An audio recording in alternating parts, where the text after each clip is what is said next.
Welcome back to the Photaudiography podcast. I'm your host Luke, and today I'll be talking about lenses, lens mounts, and sensor size and how they all factor in with one another.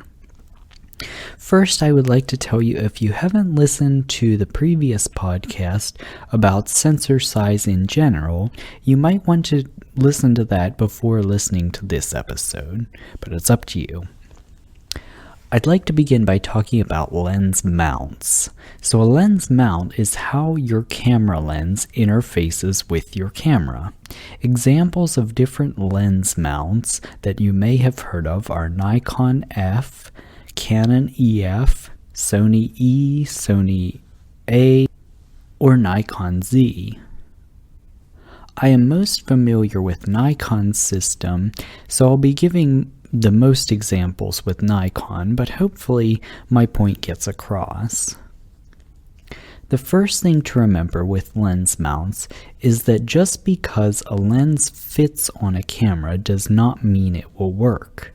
For example, a Nikon AF lens will fit on any Nikon F-mount camera. However, Nikon AF lenses do not have a built-in autofocus motor. Therefore, the camera must have a built-in autofocus motor in order to use the lens's autofocus system. Another example is Nikon's AF-P lenses, which have a built-in autofocus motor but are not compatible with some older cameras. It is important to know what sensor size a lens is created for, too. While lenses may be able to be used on both full and cropped sensors, a lens designed for a crop sensor will not use the full potential of a full-frame sensor, therefore defeating the purpose of using a full-frame camera. The reason some lenses are created specifically for crop sensor cameras is, for one, cost, and also to allow for a smaller lens because of the smaller lens opening needed for the smaller sensor.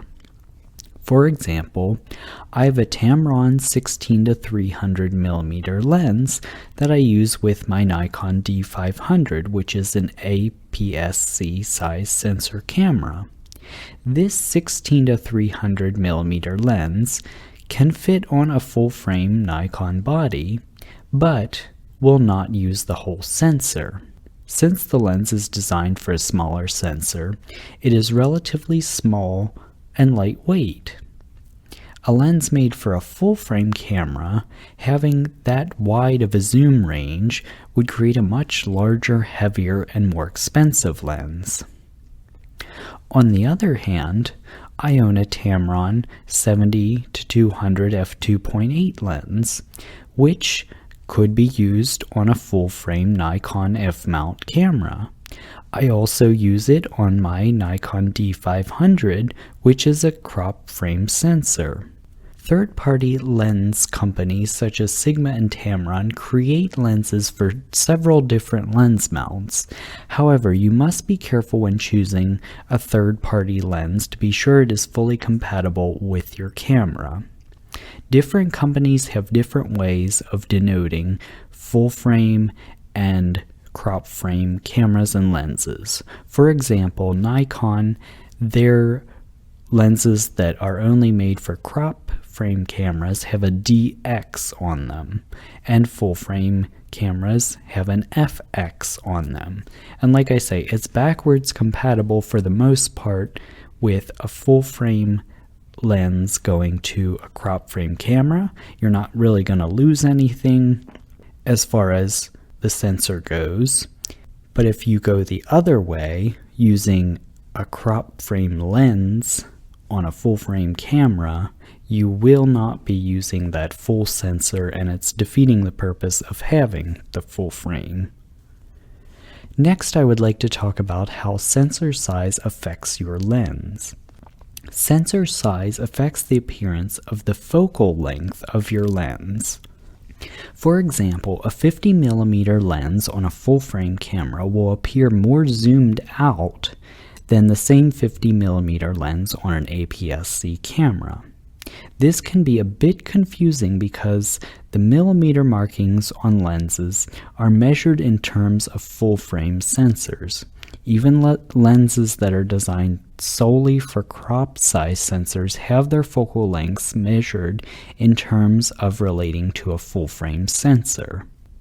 The crop factor caused by the cropped sensors make these sensors better for getting the most focal length out of a lens possible. For example, a 300mm lens on a full-frame camera would be approximately 460 millimeters on an aps-c camera. This ties into the next thing I would like to talk about, which is depth of field. Full-frame sensors are often associated with shallower depth of fields because you can get closer to your subject while maintaining a shallower depth of field, whereas with a crop sensor you normally need to be farther from your subject to achieve a similar shallow depth of field.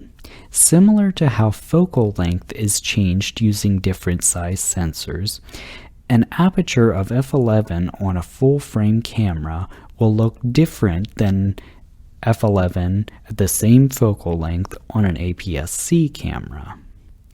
I would like to quickly talk about extension tubes and teleconverters since they deal with lens mounts.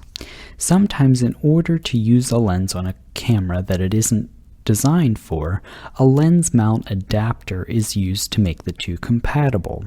Sometimes there are trade-offs using these, so you'll have to check before using. For example, since Nikon introduced their Z mount, they created their FTZ or F2Z adapter to allow photographers who own lots of F-mount lenses to use those lenses to work with their new mirrorless Z mount system. Extension tubes are a tube that has no optical elements whose purpose is to move the lens farther from the image sensor, allowing for closer focus, such as in macro photography. Teleconverters are a secondary lens that is mounted between a camera and the lens that increases the apparent focal length of the lens attached. The downfall of a teleconverter is that it reduces the intensity of light that reaches the sensor of the camera. This episode may have gotten a little more technical than many of you may have wanted, but I just wanted to make you aware of this in case you change cameras and they have different sensor sizes, and you find that you're getting different results. The main thing to keep in mind is to make sure that your lens and body are compatible with each other.